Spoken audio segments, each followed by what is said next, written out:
Hi, I'm Dana Schwartz, and this is Rise or Die, the official companion podcast for Peacock's original series, Those About to Die. On this podcast, I go behind the scenes with the show's cast and creators to learn how they brought their brutal vision of Rome to life. I talked to acclaimed director and executive producer Roland Emmerich. When I saw the first race, I was like giddy. Actor Ewan Ryan. For an actor, that's a dream, although you do get a lot of sand in your sandals. And so many more. You helped summon those ghosts back onto that stage. Every day when I went to set, I was giggling about what I saw. I think it's going to be a breathtaking thing.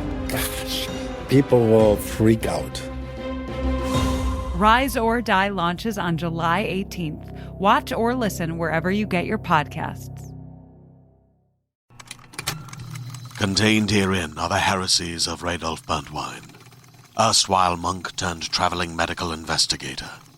Join me as I uncover the blasphemous truth of a plague-ridden world, that ours is not a loving God, and we are not its favored children.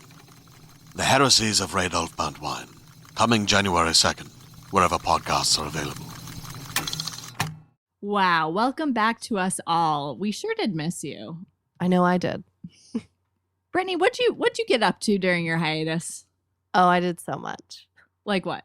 I wrote some scripts. Mm-hmm. I continued season 2 of my podcast, Don't Tell the Babysitter Mom's Dead. I watched the entirety of Entourage. I went to Hawaii. I read... You stayed at my friend's house in Hawaii. I sure did. Yeah. Yeah, they didn't know, but they will find out soon. I read a bunch of comics from our friends at Boom Studios, including the Angel and Buffy comics. I got a Cardelia Chase. I remember that Paul Walker died, and that made me very sad. And also got into ass play. How about you, Laura? Did you really? Yes. I've told you this. You congratulated me. Right, but we didn't talk extensively about it, which we'll do off air. Yeah. Okay. Sure. Oh, wow. That's quite a list. Yeah, I hit every note. I also did a bunch of writing. I produced 2 short films. I didn't go to Hawaii. I watched a lot of Buffy, actually. Nice. I did a lot of season 6, season 7 rewatch of Buffy. I started renting an apartment in the mountains, which we can go and write Amazing. from.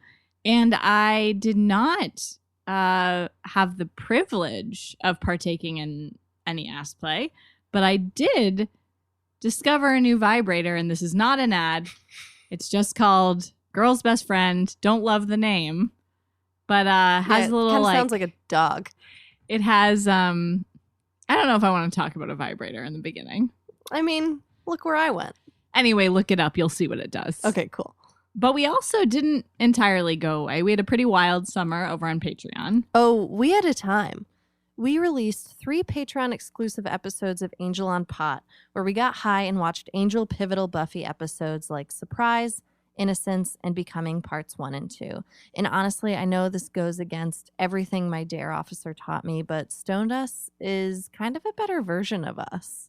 And a big high point, pun intended, from that experience was Charisma Carpenter herself tweeted at us saying that she would partake, or she would consider partaking in a future Angel on Pot episode with us. She sure did. So that alone, we could have just started with that and boom, that was our summer. We also did a Patreon exclusive Love Line live stream answering all of your queries about love, life, and identity. And we did an Angel Watch on this here episode of Judgment. If you feel left out, feel free to join now at patreon.com/angelontopcast, and you can still check out all of the fun that we had this summer. And last but not least, we held Consent Madness this summer on Twitter. For those of you who follow us on our Twitter account, we did matchups all summer long of every single Fuckwatch pick from season 1. So we are down to the very final consent match face-off, which after an entire summer long of voting, the 2 picks that you all collectively voted as the most appealing, the hottest, that are going to face off against each other. And most emotionally intelligent? Yes, and well, we'll see. When you see the 2 picks, it's like, well, Is it the 2x4? no, the 2x4 went down pretty early. That's a bummer. One thing that I did find, I know I am leaving you all hanging, but one thing I did find shocking, but also good for you, is that every time that you came up and were mad, you went pretty far along. Okay, good. But also every time you ended up in a 3-way, a 3-way vote off with Faith and Dana Scully. Holy shit. And every time you were up against Dana Scully, you got an exact 50-50 split. Wow. So the same number of people want Scully as want you, which is kind of wild because Scully is like a collective queer woman root. Isn't that wild? For me, it is. I think the numbers sound correct. Okay. But the final 2 are, drum roll, please. You'll put in a sound effect, I'll add right? sound effects. Okay. Or I won't. Cordelia with a crossbow versus the few centimeters of space between Faith and Lila. Wow. So today, Wednesday, September 25th, the same day that this episode's coming out, we are putting that final matchup on our Twitter. Head over there to vote to figure out who the ultimate fuckwatch of season 1 is. Welcome back to Angel on Top, a podcast where we watch and discuss every episode of Angel, one by one, spoiler-free, and in tandem with buffering the Vampire Slayer. I'm Laura Zach. And I'm Brittany Ashley. And this week we're watching Judgement. Stick around until the end of this episode for an original poem written by us through the perspective of Angel. And wow, I can't wait to see that singing portion. Of the poem? Yes. Okay. Judgement was written by David Greenwalt. It was directed by Michael Lang. Langy. You're in a mood. I know. It aired on September 26th, 2000. Hey, that's tomorrow. We are really punctual with this. What are the odds? Yeah. So there was a summer hiatus for them as well. So this episode is the one where, misinterpreting one of Cordy's visions, Angel tries to help a pregnant woman and accidentally kills her demon protector. And he also sings at a karaoke bar. It's also the one where we meet sweet baby Lauren. Oh. And we get to see Darla.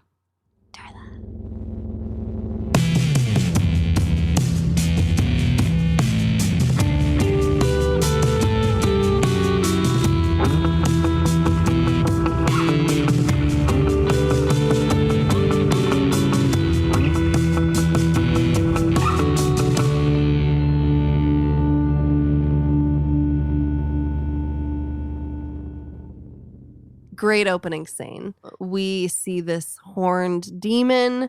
He looks kind of evil.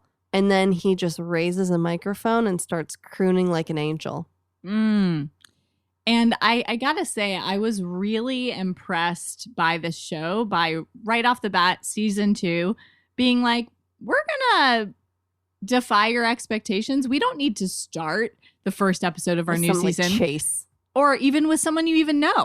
Yeah. Like, you know, that's something that's so liberating about once you have an established audience for a show, that you don't have to set up as much right away. Like, you can be a little bit more like teasing. Because as we'll see, there's a lot that happens in this episode that isn't serviced this episode, but rather is kind of like inviting you into a longer journey. And one of those things is we are establishing, as the very first thing we see, is a brand new character who basically is set up to be kind of like a narrator of this new world, because he's talking about what a wild world LA is, where you never know what's going to happen, whether it's demonic in nature or human in nature. And then he launches into I Will Survive. The setting is very cool. It's this karaoke bar that kind of serves as like the bar in Star Wars, like the demon jazzy bar. Yeah. It just serves as like a safe space where they're not coming here to fight by any means. But Lauren is played by Andy Hallett. And I've got a few fun facts and one excruciatingly sad fact. But we're going to just launch in with that right when we get to know him. Yeah. The sad one. Yeah. I guess it kind of adds a sort layers. of meaning. Yeah. So fun fact number 1 is that Andy Hallett was the personal assistant to Joss's wife at the time, Kai. And he was a singer. And one night, Joss and his wife saw Andy singing at a lounge on the Universal City Walk. And this is where Joss came up with the idea to create a character like Lorne. And so he invited Andy to audition for it. And Andy ended up getting the part. And it was his first real job as an actor. Which is shocking because he is an incredible actor. He's a natural. I mean, obviously he had the performance chops already. Totally. But he adds such a delicacy to the way he handles this character. Like, his choices are never super obvious. He has really great one-liners, some of which feel like they might be ad-libbed. I could be wrong on that, but he just really like knows his character in and out is how it feels. Another fun fact is that another part that he had was being an extra in the episode of Buffy Hush. He was a student. Oh, wow. Yeah. Have you ever like gotten a screen grab of exactly that? No. No, but I would love if you did that. I'm just kidding. I'm sure someone on the internet has done it. Another fun fact is that he also acted in a movie called Chance that was directed by Amber Benson, who plays Tara in Buffy. And then the very sad fact is that Andy passed away in 2009. He had a dental infection in 2005 that spread through his bloodstream to his heart. And he passed away in 2009 from congestive heart failure. This is now the second character in Angel thus far that we know of, like that the actor has passed away, obviously, with Glenn Quinn as well. And we're only getting a taste so far of who he is. Yeah. But savor his scenes. Yeah. Just hold all of the complexity of life into your experience of this character. But then we cut to another misdirect, which is that we believe that Cordelia is having a breakup with some guy. Do we believe it, though? No, I could tell that she was acting. Yeah, but she is improving. Yes, she is. But yeah, as it turns out, it was a scene that she was acting in for a class. And this acting coach that I think I know who your fuckwatch pick is. Hey, I'm not showing my hand. But sign me on up for the hot lesbian drama teacher sitting in a Game of Thrones style seat. She also is not upset with Cordelia for slapping a man, which it wasn't even like an acting slap. She full on went for it. And she just seems to have a special connection with Cordelia. Yeah. I'm not assuming her sexuality, but I am, Clearly, Cordelia is nailing this. Like, this is, in a way, a huge step in growth towards her passion, where someone with a level of authority is telling her that she's doing a really incredible job, but then her pager goes off and she has to go because her job is calling. So we're seeing kind of what she's sacrificing to do this job. And similarly, of equal importance, Wesley is playing darts and flirting with a woman. But he unfortunately has to forego his flirtation to report for duty. But both of them seem okay with that. Yeah, no, I think they both have come to... I mean, Wesley, I feel like, has always loved this job, but I think there was a point where Cordelia, kind of saw it as just the thing to pay the bills. But I think we watch her get more and more passionate about this thing that was just a day job rather than what she actually moved to Los Angeles for.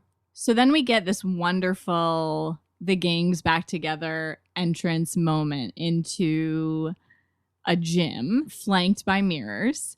And it's basically like you would imagine them walking in slow-mo. They're very confident. They are there with a mission. They know who they're there to take down. And apparently there are some demons working on a sacrifice of some sort behind the mirrors of this gym. After like a little quippy exchange with the gym owner, gym manager, the gym assistant manager, who notices that Angel has no reflection, Angel and co bust through, save the two people that are held hostage by the demons. It's established up top, like, Angel Investigations is as strong as ever. They're on top of their game. Buckle up for season 2. Also, I just feel like there was only 2 demons, and I feel like Angel could have maybe done that himself, but whatever. I'm just glad the gang's back together. And so we see again, kind of as we left off at the end of season 1, is that since their office and Angel's home blew up, that they have been using Cordelia's house as their office, and they seem to have some sort of system going. They have a whiteboard, but Cordelia does ask at one point, like, why can't we work out of Wes's? Well, she has that beautiful Silver Lake home. Yeah, why wouldn't they work that there? Very great natural light. well-lit Silver Lake home that's perfect for Angel.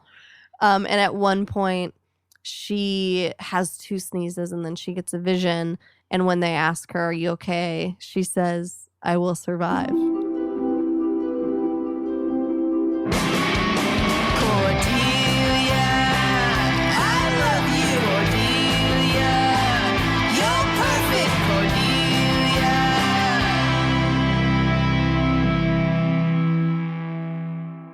Just like the song that Lauren was singing in the opening scene. I missed that. Oh, you did? Yeah. And in her real vision, she sees freaky little Deem face kind of coming aggressively at the camera.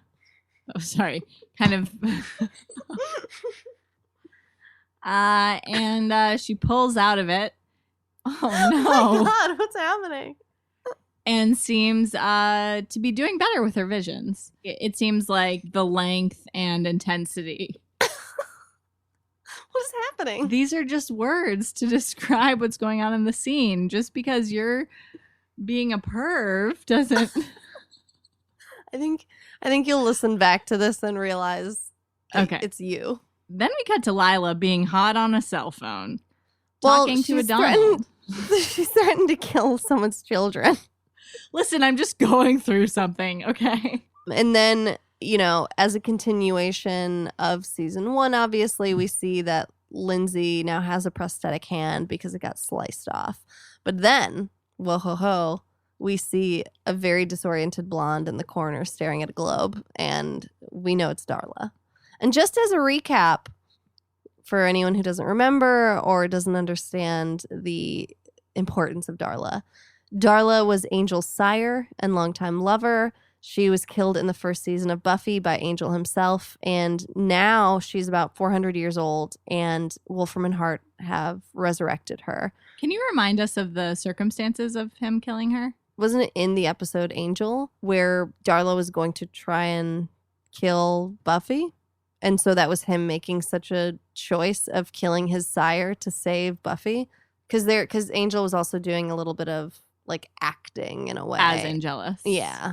Yeah, like we didn't know at the time that he was acting as Angelus, but like it was unclear to the audience, upon your first watch of that episode, season 1, episode 7, that we didn't know if Angel was good or not. And then he revealed to be good and that he was protecting Buffy.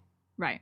And Lindsay is ready to use her as a pawn to get shared revenge. And Darla's acting in this scene, or rather Julie Benz's acting in this scene, feels very kind of like Drusilla inspired. Yeah. It's like her version of that, where she's very, I don't know if like it's a version of when Angel went to hell and then came back a little off, like her being dead and then brought back. Like she's a little like whispery. Yeah, and I would really like to see that boy. I would listen to hours of that though, like her voice. Darla ASMR. I would love that. But yeah, she's just kind of like very like, what? She's just kind of like always kind of surprised at stuff, and she loves Chopin. The Prelude in C minor. Also, after I had watched, like before I had rewatched any of Buffy or Angel as an adult and only had it as like a distant childhood memory, I had watched Dexter, and obviously Julie Benz plays Rita in Dexter, and she's such like a very sweet character in that. And it's very interesting, like having been reintroduced to her as Darla, which obviously in time came before, quite a bit before Dexter, like how her Rita character, she almost like is the same, but with the evil stripped away. The niceties and the kind of like her gentle manner as Darla is like so nebulous in this because you know that she's actually incredibly dark and evil. Yeah. Then back at Cordelia's, Wes asks for a book and Dennis sends it right into his chest, which I thought was sweet. He's like, it was like clumsily trying to help. Oh, Dennis. You didn't read it as like a get out of here, I'm sick of you. No, I read it as like, that's kind of sweet. Like he can't really control how fast it goes. And like he was, you know, he heard a need and he was trying to fulfill that need. Know what I wish? I wish that he became like the scribe. Like I wish he was up there with the dry erase marker. I know. Like taking notes for them. But they believe that they found the demon in the book that Dennis, you know, tosses their way very gently. Again, I brought this up in the live watch, but as they're writing on the board about which cases are closed and which are pending, the Voca demon is on it and pending. And that's the demon that Angel killed in the season 1 finale. I'm almost positive. The one whose face turned to maggots. What are you going to do? Anyways, we're back at the karaoke bar. And again, this is my favorite new setting. There's a sign that says no weapons or violence allowed. And as I also said in the live watch, this just reminds me of a gay bar. It like reminds me like this is a safe space for demons. This is not, you know, this is a place where you get your aura read. It's like gay astrology. Truly. I think one thing that was confusing for me is the logic behind this, that like these demons that for the most part, I mean, and I know that it's complicated because we've obviously met a lot of demons that are by default good, like including Doyle and his people, or, you know, there was Harriet and like her whole approach to kind of like not being specious against demon beings. Right. So we definitely have had a precedent in season 1 where being a demon is not synonymous with being evil. We also saw it in the Gladiator episode where Angel was really kind of fighting on behalf of the oppressed demons by humans. So, you know, I really like that. And I like having a world where they can have social lives and cavort and our team can get info. But at the same time, it definitely complicates Angel and Buffy's sort of like MO to have like demons that are good and bad. And we'll see coming up very soon. Yeah. He faces this conundrum in a very real way of making assumptions about whether someone is evil or good. It seems that some of these demons definitely are evil who are at these bar, but it's kind of like Sweden. Like you're not allowed to fight on this land. But it's hard for me to believe that the evil demons would be like, oh damn, I really want to pull something here, but the sign, you know? Yeah, well, I think, I mean, they're coming there for a purpose, though. They want to get information out of Lorne. And so, in a way, they have to play by the rules to get this thing that they wouldn't otherwise get. That's fair. I mean, I like it as a new device. I think it gives us a lot of fun and games that we're going to get to see. Of course, just a little bit more interaction with demons, which I really enjoy in like a friendly way. Yes. So, Wesley had this idea to go to the bar because they are going to talk to Merle. While we're also there, there's a demon called Mordar the Bentback who sings sexual healing. And he actually plays one of the movers in the Buffy episode Buffy vs. Dracula, which aired immediately before this one. It's the season 5 episode 1. It's season 5 episode 1 of Buffy. So he was in back-to-back episodes of television, this actor. E.J. Gage. Isn't that fun? Do you think if of all of the iterations of like timelines that you could jump into if you had a time traveling device, Sure. like I feel like one version that would be pretty fun would to be just like become one of Joss's repeat actors that he uses, where you get to just play a bunch of like supporting characters across the Whedonverse. Totally. You know, if you're not feeling like terribly ambitious or if you're not trying to go back in time to correct social injustices, like that would be a very specific, mine would be valid. A supporting character in Firefly, Dollhouse, and Buffy. again, we're kind of learning what Lorne's powers are, and he anagogic, which is not anorexic. Yeah, that was the any sort of like dumb brunette jokes. Yeah. That they make at Cordy's expense. Like, always kind of bum me out, but whatever. The thing I appreciate about her is she's never faced. Yeah, but Lorne is connected to the mystic. He tells demons demons have to sing to bear their souls, and that's when Lorne kind of works as like a therapist psychic or something. Like there's like a level of talk therapy. There's a level of it's like our dream character has been introduced to this world. Essentially. And I also think he feels a little gay. So I love that as well. I love that there's just like a queer therapist. He's a queer, emotionally mature, therapy archetype. But even if he isn't gay, we definitely believe he seems fluid. That he is bi for Boreanaz because he loves Angel's coat. He calls him smart and cute. Not just cute. And he really wants Angel to sing. He's got a broody stare and hot spiky hair. If you're straight or gay, your tingly feelings don't care. You're just being honest about this sexy demonic, and you're bi for Boreanaz. Bi for Boreanaz. Bi for Boreanaz. And Angel's response is 3 things I don't do: tan, date, or sing in public, which is also hilarious because David Boreanaz is very tan in this season premiere. And someone in the live stream had been like, maybe it's spray tan. But the thing is, why would David Boreanaz make that choice? Yeah. He's like, I'm going back on set. Yeah. You know what I need. Dude, you play a 240-year-old vampire who's supposed to be pale. Why would you spray tan? I also was very endeared by that moment where Cordelia really wanted Angel to sing. So obviously that's a very recognizable scene that, the friends are trying to pressure their friend to go up on karaoke who doesn't want to. But in this case, she knows that you also understand the person's interior when they go up, or that she'd be able to find out from Lorne. And so from that, it feels like, I don't know, she just wants to know him. Yeah. It's really sweet. As a podcast network, our focus is bringing you shows you love to listen to. But we also sell merch related to those shows. And partnering with Shopify has made that both possible and simple for us to do. Shopify is the global commerce platform that helps you sell at every stage of your business. Whether you're selling scented soap or offering outdoor adventures, Shopify helps you sell everywhere because they've got you covered, from their all-in-one e-commerce platform to their in-person POS system.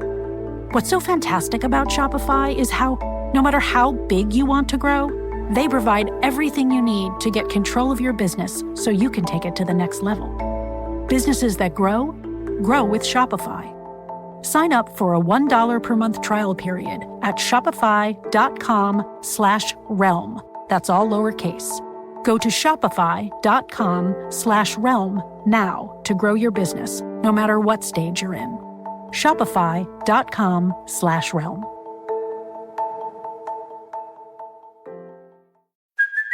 Hey, it's Kaylee Cuoco for Priceline. Ready to go to your happy place for a happy price? Well, why didn't you say so? Just download the Priceline app right now and save up to 60% on hotels. So whether it's Cousin Kevin's Kazoo Concert in Kansas City, go Kevin, or Becky's Bachelorette Bash in Bermuda, you never have to miss a trip ever again. So download the Priceline app today. Your savings are waiting. Go to your happy place for a happy price. Go to your happy price, Priceline. So the demon Merle that Wesley brought them here to talk to seems like a slippery fellow. They hand him an envelope that already has like visible 50s, and it's a stack. And you'd think that would be enough for some basic information about a supposedly evil demon. But he asks for more hard cash. He's in it to win it. And basically the only information he gives for that stack is that the demon lives underground, like near this one train line. Yeah, and that he's like bad. It's your voice. Yeah. Yeah, and he's like bad. And so Angel follows this tip and he goes to the underground Redondo line or whatever that was. And he sees a woman running. We obviously recognize it as Justina Machado from One Day at a Time. And 6 Feet Under. 6 Feet Under. And Angel believes that he's found the demon he's looking for when he sees her running and another demon, near her. Attacking him. Yeah. And so Angel and this demon fight. Angel snaps his neck. But as it turns out, the woman starts sobbing and says, he was my protector. He was my one friend in this world and you killed him. Yeah, that the tribunal, who, will later come to realize is this like ancient law court who decides who gets to live or die based on like a fight to the death. And yeah, that was the person who was going to be her champion and protector. And Angel killed him. Turns out that this guy was good. And I think this is the first time that we've really ever seen Angel, not Angelus, kill someone who is good and have to deal with the consequences of that, especially given the stakes of now him wanting to become human at some point and trying to like build up that goodwill. This is like a clear, like a sink to the bottom once more. Yeah, and especially, again, bringing up that episode, The Ring, his entire struggle in that was that he refused to kill another demon, even to save himself. So we've seen before that he would basically rather die than do this. And you can see it on his face when he makes this realization. And this will come up a little bit later in the episode, but just to remind everyone what had just happened at the season finale of season 1 is that Angel had learned of this prophecy that he was going to have to go through major trials, but at the end of that hardship, he would become a human. And so this is what he, at least to our knowledge, has most recently experienced. And it seems like he's even more motivated than ever to rectify his former sins and to do as much good as he can to hopefully expedite that process. I'll ask that question later. Right.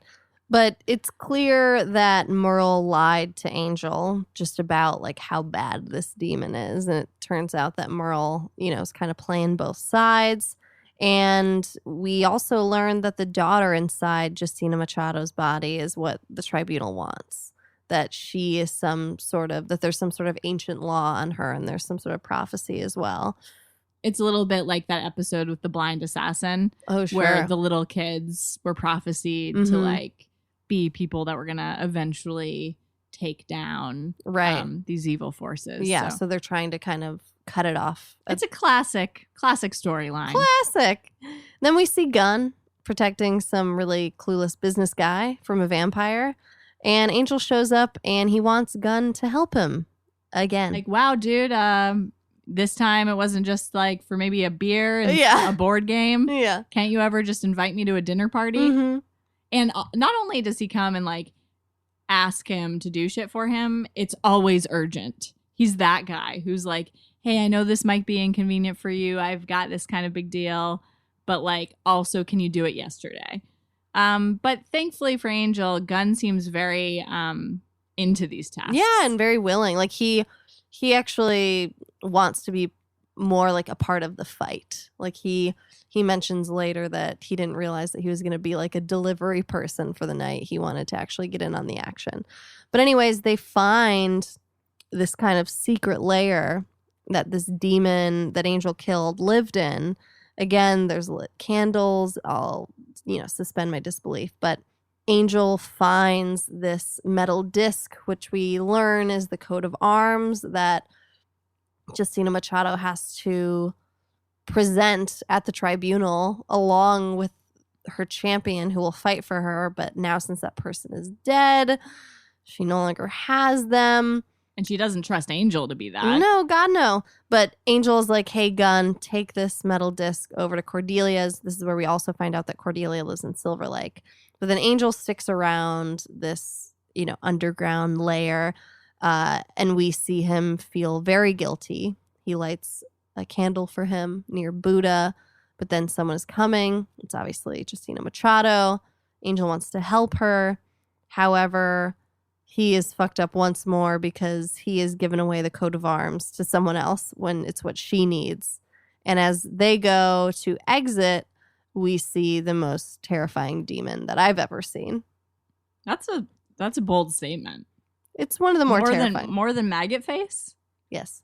Angel hesitates to kill the demon because he's afraid that he might be good. Like, he just keeps asking her, like, are you sure I can kill him? I feel like and in the process gets like a bunch of scrapes on his chest and his shirt's all ripped like up. Perfectly aligned, like to see part of his pectoral and like part of his abs and just like a little bit bloodied. But it reminded me a little bit of like when you have, I mean, I've never been in this situation, but I could imagine this would be a scenario where if you've built up like really healthy language and dialogue with a partner around consent, and like when you're cool, you've set the ground rules, everything's good to go, but your partner is still like wants to be extra sure and is sort of like, are you sure it's okay? You're like, yes, I've literally told you, but it's like the moment it's gonna happen, they're like, but really, are you okay? And like, at a certain point, just like do the thing, like follow your instincts. And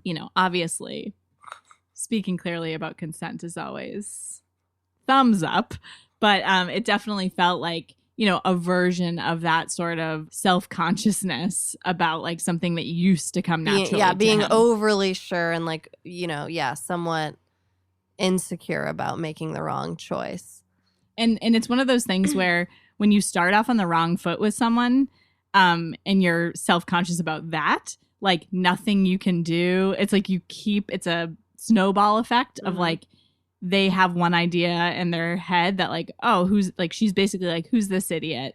And then not only did he kill her only friend, but now he's this weirdo who's asking her permission to kill a demon that was trying to kill them both. Yeah. Like she doesn't have the greatest impression of Angel. She gave away the sacred object that she needed. Like she's really had it, but she has no other options at this point. Totally. Gunn meets Wesley and Cordelia and vice versa for the first time. Was stunning to me. I didn't realize. Well, he did say, I saw you in bed.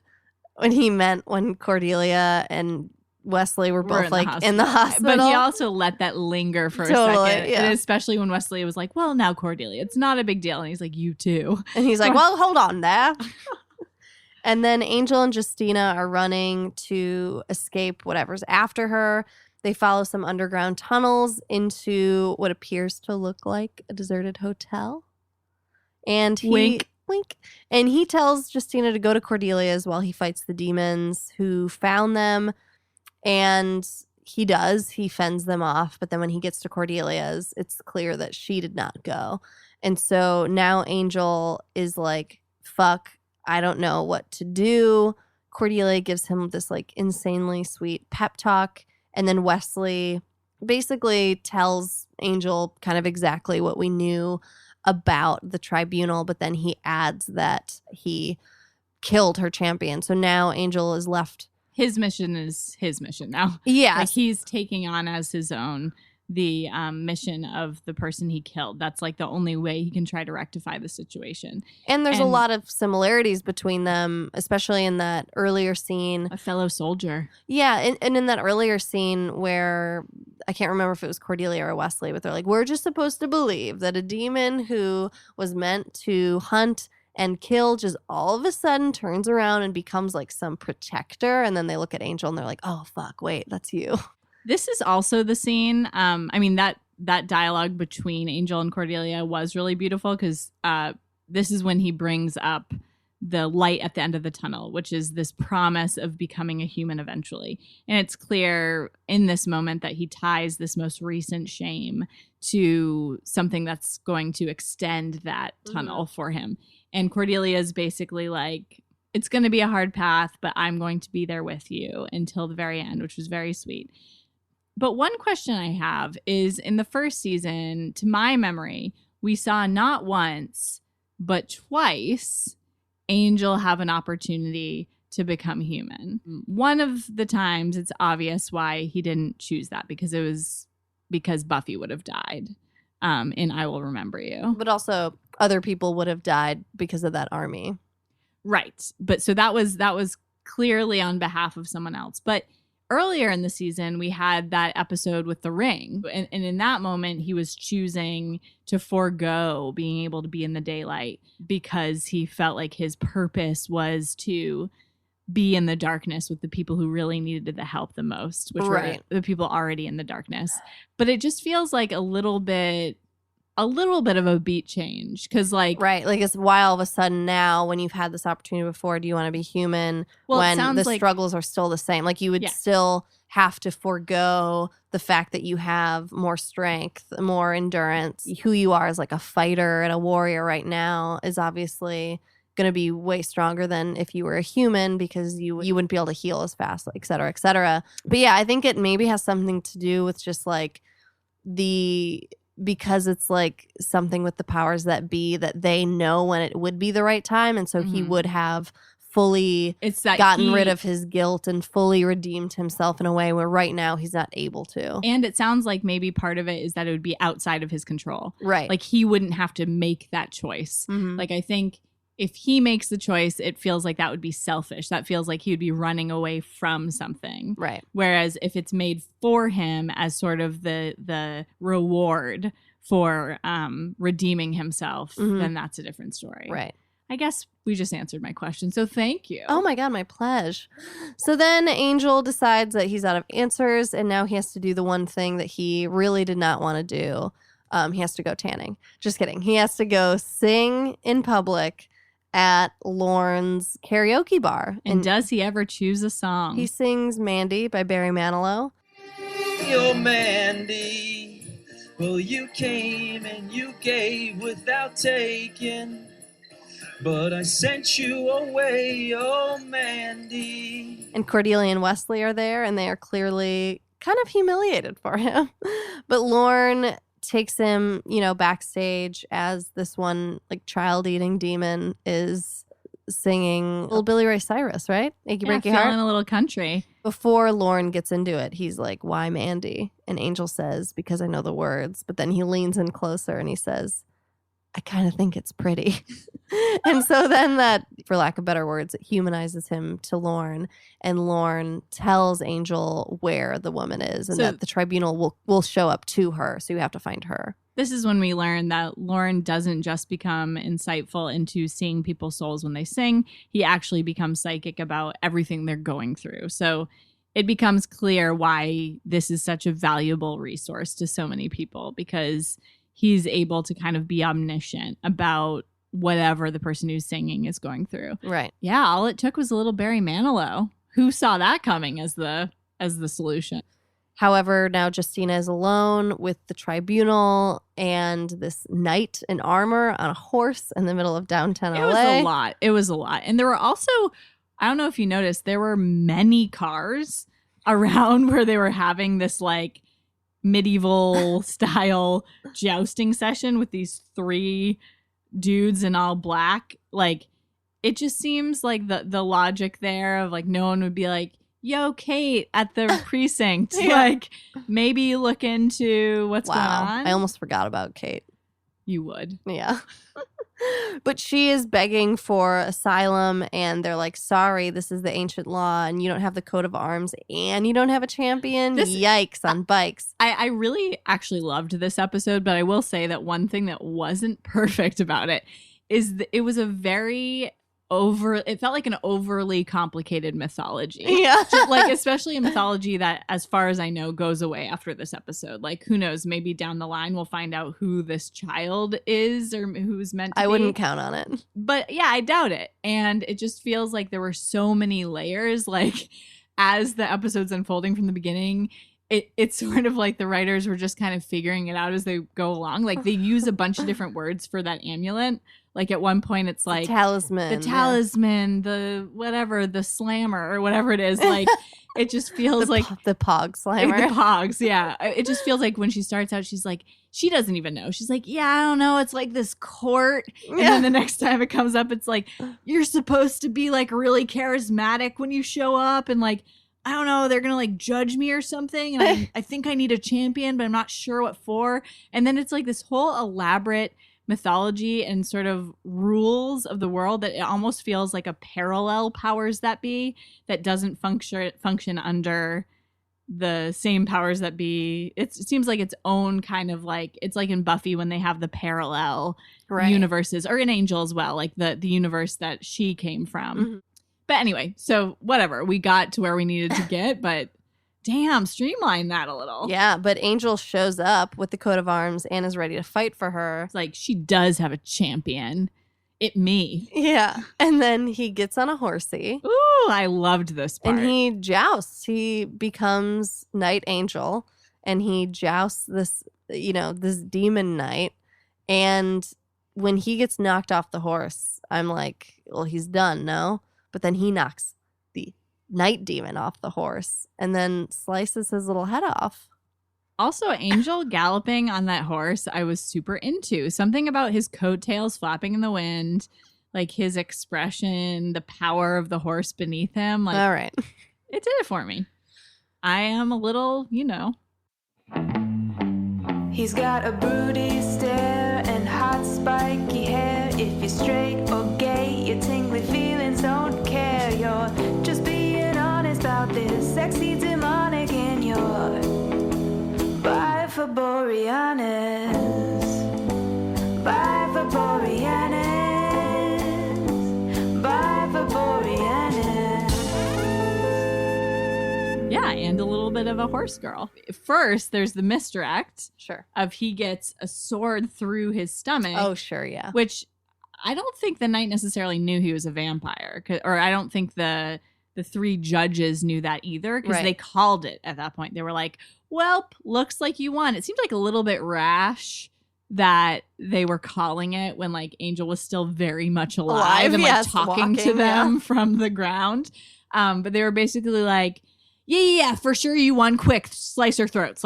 And then the knight like grabs her, and then Angel pulls a very butch move of taking the sword out of his own stomach and then beheading the dude, which is painful. Yeah, like I've been there. It's very painful. Which part? The beheading or the taking a knife from my own body and then killing someone who's trying to kill Justina Machado. Remember Becky? Oh my God. For those of you who listened to our Angel on Pot segments this summer, let's just say the way it went down with Becky was pretty similar to what you just described. Oh my God. Anyway, so then, what's the they didn't really give the character a name, did they? Justina Machado. Yeah. Justina is basically like, I guess you're not a total idiot. Like, yeah. And also the tribunal says a really cryptic thing about like, all right, you're safe, and like your daughter will be in our protection until she's of age, which feels like it's a win in the short term, but damn, she has a long road ahead of her. Yeah. Like that's a whole other thing I want to see of like how you tell your daughter, like, by the way, you're being protected by mystical forces that are going away next birthday, but also you can read porn. Well, I mean, the only thing that really applies to the 18-year-old thing is buying porn, like, at a store. But I love reading porn. That's what I mean, though. Like, the internet, unfortunately, in some ways exists. And so everyone is, like, accessing Mom, I'm reading porn. And then we get that final... I mean, do you want to do the fuck watch first? I sure do. Flirting, understanding, consent, and kissing. Flirting, understanding, consent, and kissing. Fuck watch.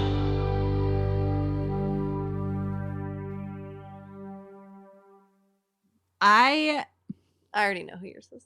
You don't necessarily. I'm very conflicted, to be honest, between two. Mm. I'm going to have to land on one. Mm. One, should I just talk through both with you? Go for it. You do have to sing first, though. It's been 3 weeks since you've been looking for your friend. The one you let hit it and never call you again. Remember when he told you about the Benjamins? You act like you didn't hear him and give him a little trim to begin. How you think you're really going to pretend like it wasn't down when it called you again? Plus, when you give it up so easy, you ain't even fooling him. If you did it then you'll probably again. No. Also, something that Brittany and I love to do. I actually say that, but really Brittany and some of our other friends did it when I was out of town. So I just like to say it's something we like to do, even though I was excluded from the only time this happened. It's Lilith Karaoke, where it's karaoke exclusive to Lilith Fair songs. Anyway. It was a great time. Sounds great. So my pick, I think... I kind of want to go with the bold choice, but I feel like I'll regret it later. But basically, my picks are between Hot Drama Teacher, obviously, or Angel on a Horse. Wow. I really liked that moment. But starting out in Ep 1, naming Angel, I feel like there's going to be a lot of times I'm going to regret that. So I think I am ultimately going to go with my first instinct, which was definitely the kind of like Cersei on her throne, toppy drama instructor. See, my initial instinct was to vote for who we see in the next few moments, which is Faith. But then I realized that she looks so good in jail. Yeah, but she's also in jail. Fair. And so, there would be... It depends on where you're at with your availability of commitment. Yeah, like we wouldn't actually be able to do anything, and I'm not good at long distance. So I have to default to Mordar the Bentback, who was singing Sexual Healing. Why is that? I don't know. He just read to me as this sweet little bottom. I don't know why Bentback made me feel like he was just a sweet little bottom, but he clearly was horned up because he was singing Sexual Healing, and he just seemed really innocent. Right, horned up, but also receptive. Also, he wants to make love, not fuck. Exactly. He would be a very attentive lover. Exactly. And would probably have a great soundtrack to go with the experience. Exactly. Okay, I respect that. Flirting, understanding, consent, and kissing.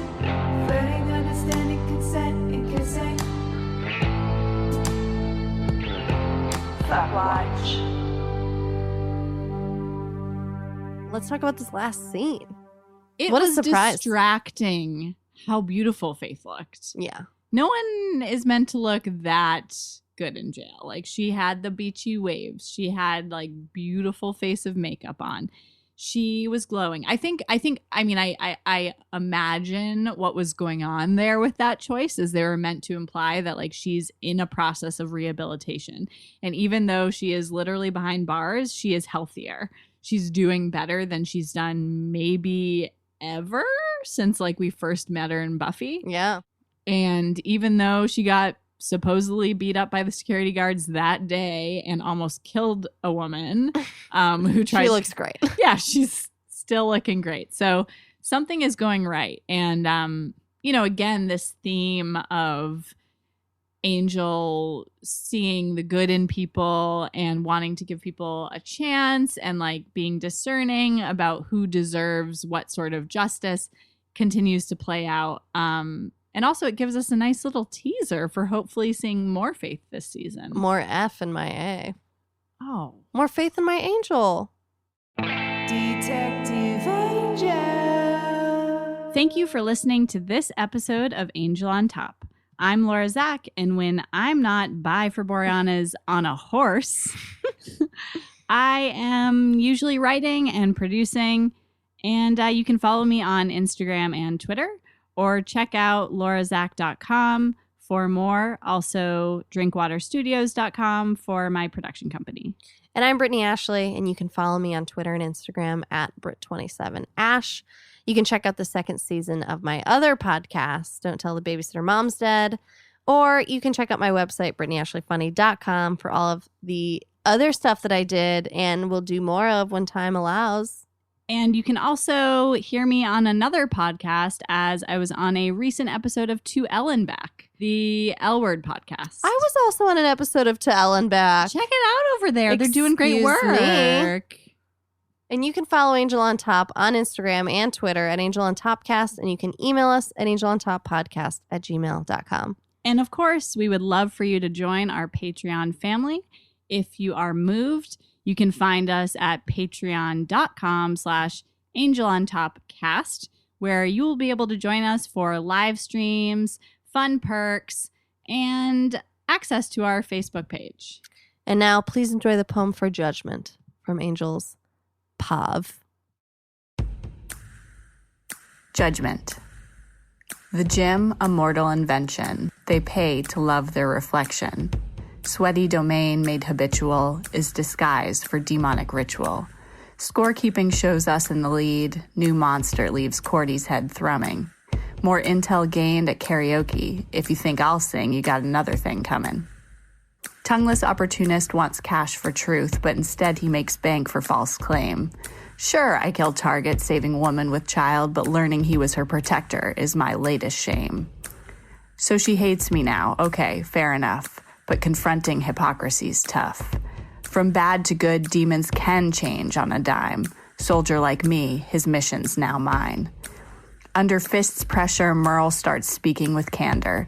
Tells of bounty on unborn child by Dark One. Shady business afoot, I'll need backup. My favorite free labor, by which I mean gun. In Warrior's Man Cave, obscure ancient relics. I can't do anything right, quite a blow. Time's running out till otherworldly courts in session. To stop dark fates, I must sing Manilow. To be her champion requires skills equestrian. Luckily, horses were cars in my prime.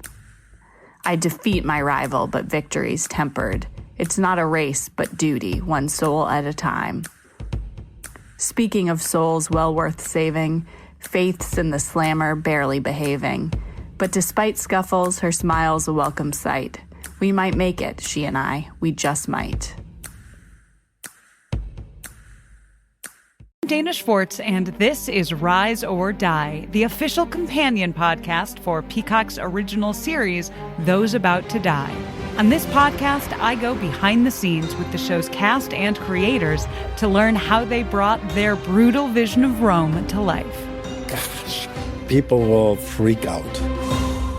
Rise or Die launches on July 18th. Watch or listen wherever you get your podcasts. Finding a new podcast to listen to is easy. Finding a good new podcast, that's a little tougher. So let me recommend one. It's called Something You Should Know. If you like fascinating information you can use in your life from some of the top experts in the world, you're going to like Something You Should Know. I'm the host, Mike Carruthers, and recently we've covered topics like the benefits of laughing, the science of dreaming, where your deep desires come from, even how to make the perfect burger. We produce 3 episodes a week, and each episode is packed with rock-solid intel that will make your life better. And we have a lot of fun doing it. Something You Should Know has been ranked on the Apple Podcast charts every day for over 7 years. A lot of people like this podcast, and you will too. Listen to Something You Should Know wherever you get your podcasts. Look for the bright yellow light bulb on the blue background. It's Something You Should Know.